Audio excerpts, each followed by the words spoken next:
Hola, saludos a todos. Hoy vamos a hablar sobre insuficiencia renal. Primero vamos a repasar un poco la función del riñón para poder entender qué pasa cuando ese riñón no funciona bien, cuando hay una insuficiencia renal. El riñón tiene una función de, de ser depuradora. Entonces, obviamente, si el riñón falla, vamos a tener un aumento del nitrógeno ureico y creatinina porque el riñón no va a poder depurar esas sustancias. Más bien todo eso se va a acumular en la sangre, ya que ya no se puede excretar por medio de la orina. El paciente con uremia puede presentar cefalea, vómito, disnea, insomnio, delirio, convulsiones o coma. El riñón también tiene que ver con el equilibrio hidroelectrolítico. Por eso un paciente con insuficiencia renal va a presentar alteraciones hidroelectrolíticas. El riñón también nos ayuda a mantener el equilibrio ácido-base. Por eso el enfermo del riñón va a padecer alteración ácido-base y pueden reflejar una acidosis metabólica. También pueden presentar anemia porque, como ustedes saben, el riñón tiene que ver con la síntesis de la eritropoyetina. Por último, vamos a hablar también de la afectación del calcio. ¿Por qué? Recuerden que el riñón tiene que ver con la activación de la vitamina D. Por eso, si no tenemos suficiente vitamina D, obviamente nos va a afectar con la concentración de calcio. Por ende, vamos a tener problemas en el metabolismo óseo. El enfermo de insuficiencia renal va a padecer trastornos a nivel de los huesos.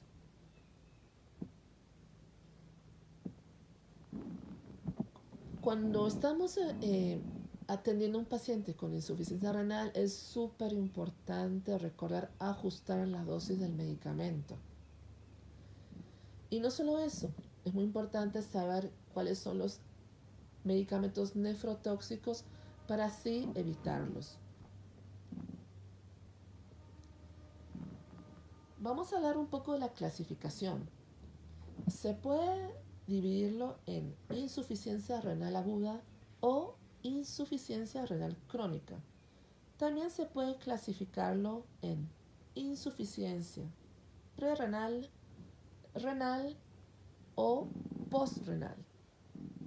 Vamos a hablar un poco de la diferencia de IRA, insuficiencia renal aguda, y también de la IRC, insuficiencia renal crónica. La aguda es una lesión renal de progresión rápida, casi inmediata. Pueden ser por diferentes causas que pueden originarse antes del riñón, en otras palabras, prerrenal, en el riñón, o sea, renal, o en las vías urinarias, postrenal. La gran mayoría de las lesiones agudas con un tratamiento adecuado y precoz tienen regresión. Eso es una buena noticia, ¿verdad? Y usualmente presentan síntomas en cuanto empieza el daño renal. ¿Qué pasa en la IRC? La crónica es una lesión de progresión lenta, persistente, por más de 3 meses. O sea, duran meses, duran años. Su principal causa es la diabetes.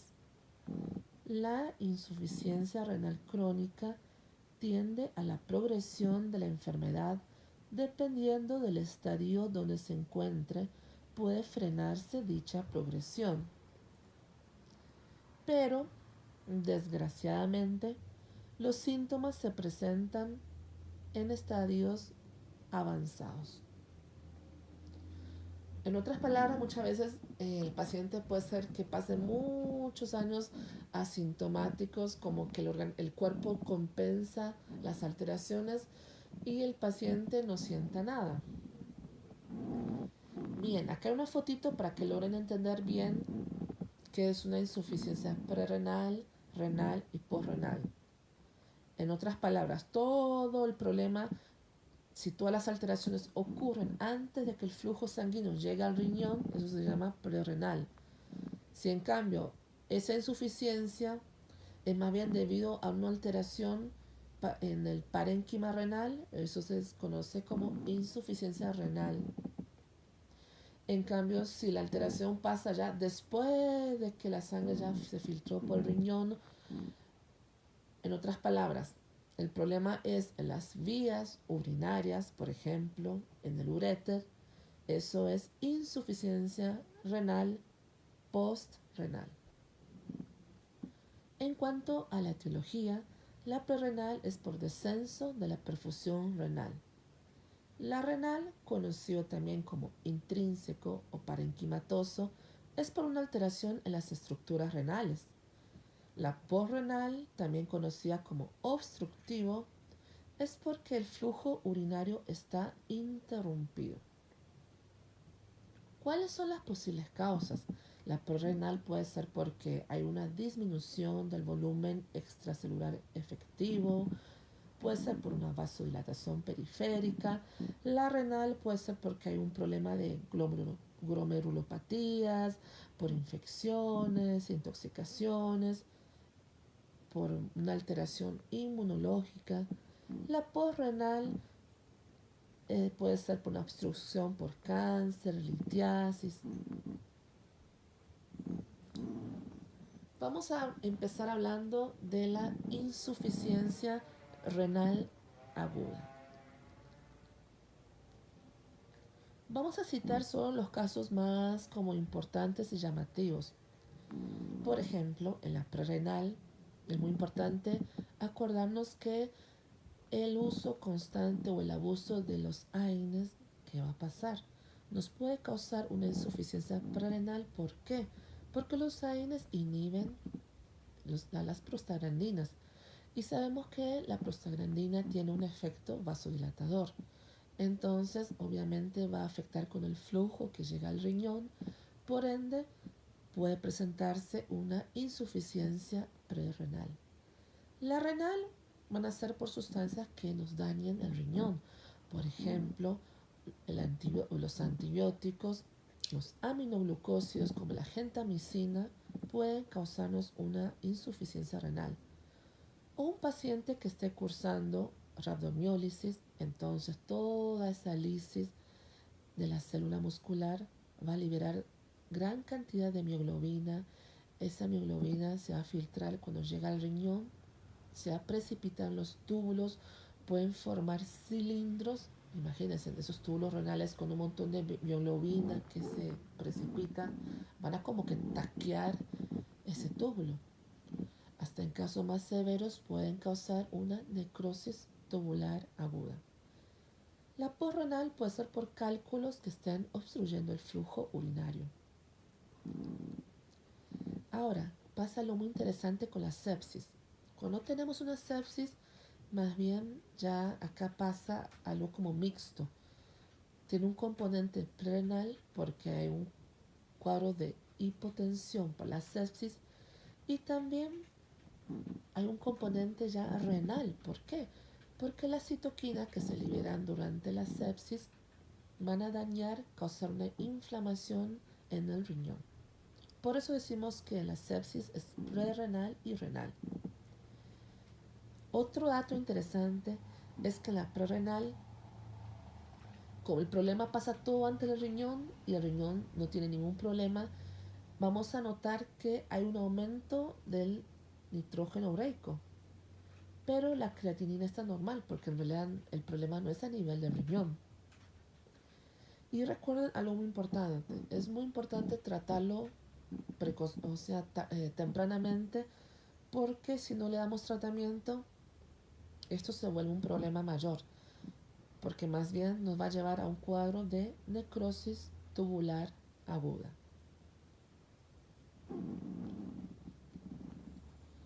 En la insuficiencia renal prerrenal pasa algo muy curioso. sabemos que todo ese problema es ante el riñón, es prerenal. Por ejemplo, en los cuadros de hipovolemia, ¿qué va a pasar? El riñón lo detecta, se va a estimular la ADH. Como es la hormona antidiurética, el paciente no va a orinar menos y más bien y el agua que se va a filtrar por el riñón va a ser menos porque es antidiurética la hormona. Entonces más bien va a dar una orina concentrada. Pero ¿qué pasa? Cuando tenemos, por ejemplo, en cuadros más severos, ya la evolución ya como que progresó, tal vez no se trató al paciente y el paciente evolucionó a una necrosis tubular aguda, ya más bien a ella el riñón no va a funcionar bien y más bien la orina va a ser más diluida. La clínica. Como recién dijimos en el cuadro al inicio, hay un rápido deterioro de la función renal, por eso es agudo. En el inicio el paciente puede sentir fatiga, malestar, no puede excretar agua, sal y toxinas. Luego progresa y va a sentir disnea, ortopnea y edemas periféricos. El estado mental puede estar alterado y todo eso se debe a la uremia. Obviamente, si le hacemos un examen de sangre, el nitrógeno ureico y la creatinina van a estar aumentados en sangre. Es un paciente que va a presentar oliguria y si le hacemos un examen general de orina podemos encontrar cilindros porque vemos que hay lesión, por ejemplo, tubular, las células epiteliales se van desprendiendo, se van acumulando ahí, entonces pueden formarse cilindros. ¿Qué es la ortopnea? Ya que decimos que esos pacientes pueden presentar ortopnea, vamos a conocer un poco qué significa ortopnea. Es la disnea que aparece con el decúbito, o sea, cuando se acuesta. Y esto traduce un aumento de la presión venosa capilar pulmonar, pero disminuye al elevar el tronco a la posición de sentado. ¿Por qué? Todo esto por disminución del retorno venoso y la presión hidrostática a nivel de los lóbulos superiores pulmonares. Por eso es muy importante cuando estemos sospechando o atendiendo a un paciente con problemas renales, en el interrogatorio es muy importante preguntar ¿con cuántas almohadas duerme? Eso nos puede dar una idea de que si padece ortopnea o no. Acá hay una fotito del señor que más bien vemos como padece de ortopnea, por eso más bien para aliviar sus molestias lo que se hace es subir la cabecera de la cama. Bien, ahora pasamos a insuficiencia renal crónica. Las causas principales ahí están puestas en negrita: diabetes, hipertensión arterial. Pero puede ser causado por otras etiologías, por ejemplo, glomerulonefritis, enfermedad renal poliquística, por una obstrucción en las vías urinarias o por una infección. En este caso, hay una pérdida irreversible de nefronas. En esos cuadros crónicos en los que van evolucionando a lo largo de meses y años, imagínense, van pasando los años, entonces cada vez van a haber menos nefronas. El riñón va a tratar de compensarlo mediante una hiperfiltración compensadora. Pero ¿qué pasa? Imagínense, tengo muchas nefronas que ya no sirven. Entonces las nefronas restantes van a tratar de hacer ese trabajo, va a haber una hiperfiltración compensadora, pero eso va dañándome esos glomérulos restantes. Finalmente va a haber fibrosis y esclerosis glomerular de esas nefronas que antes estaban sanas y tratando de compensar. Algo muy curioso y que habíamos hablado en la clase pasada es que el riñón tiene una gran reserva funcional y gracias también a los mecanismos compensadores de estos riñones, los pacientes que cursan insuficiencia renal crónica pueden ser asintomáticos por mucho tiempo. ¿Qué presenta el paciente con insuficiencia renal crónica?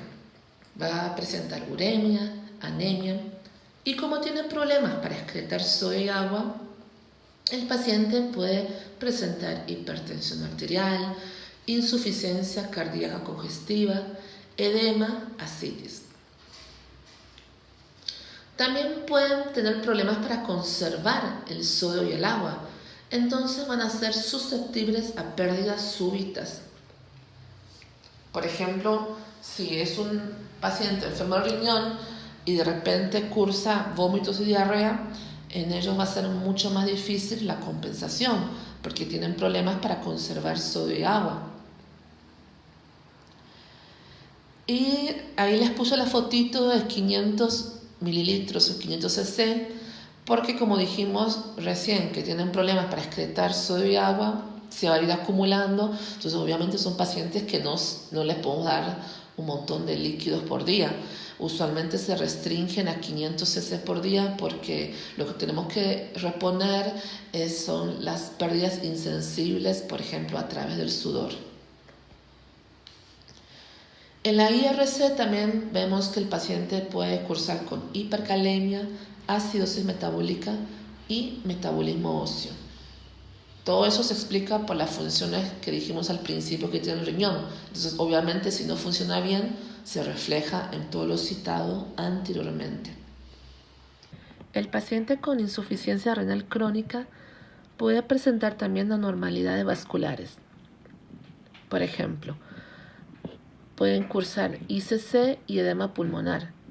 Y eso no es solo por sobrecarga del volumen de sal,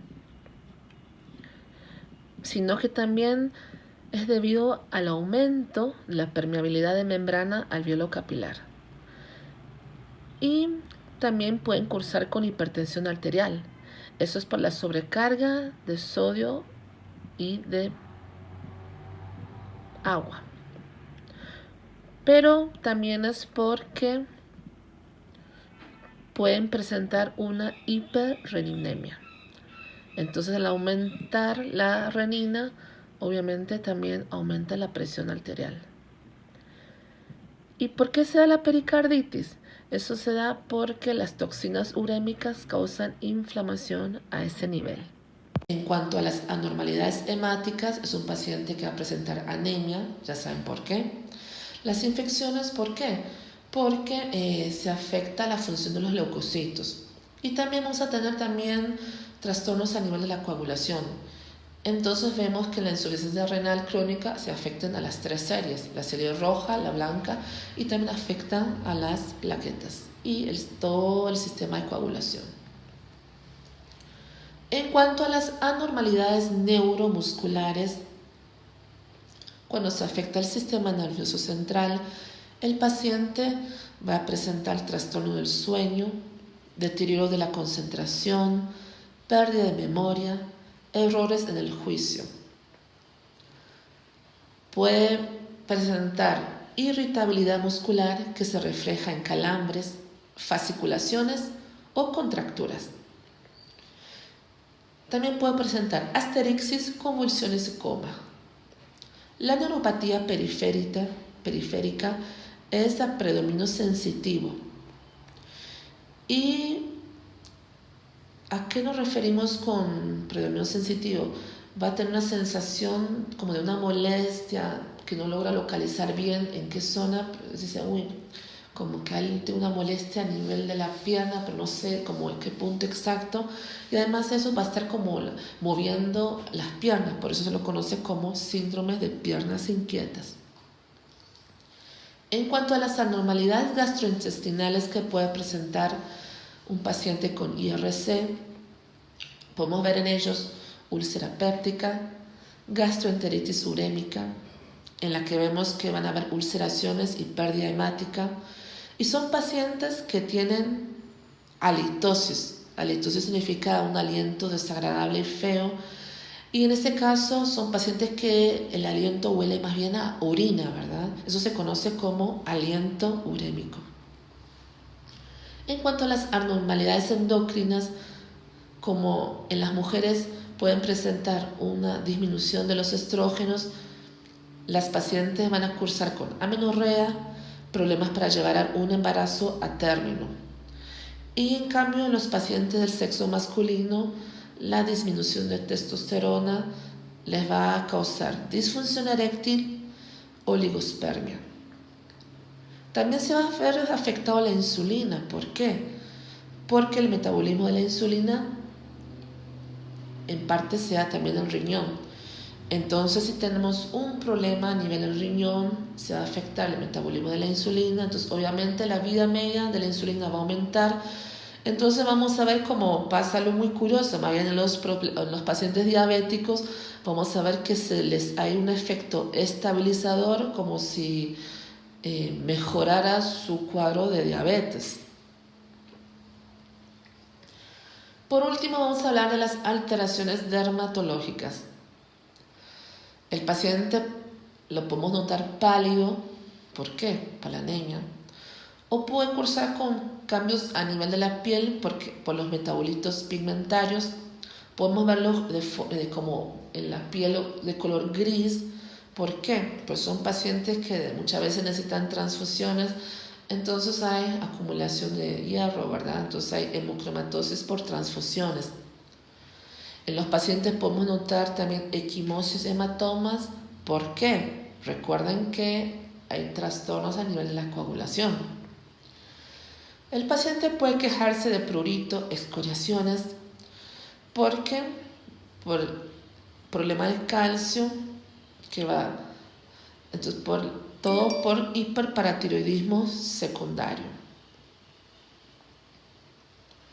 Y también podemos notar en ellos la escarcha urémica, que son como cristales que se ven en la piel, se ven a veces como descamaciones, se ven como escarchas, y todo eso se da porque al sudar el paciente libera también un montón de urea, porque más bien en esos pacientes hay un gran aumento de urea, y eso al secarse nosotros notamos el paciente como si fuesen escarchas sobre su piel, como si fuesen como escamas en su piel. En esta foto lo van a poder ver mejor. Bien, entonces básicamente esos son los signos y síntomas que podemos encontrar en el paciente con IRC. Entonces es muy importante recordar primero cuál es la función del riñón para poder entender qué puede presentar el paciente cuando el riñón falla. Entonces cualquier duda, por favor me escriben al correo. Saludos, que tengan muy lindo día.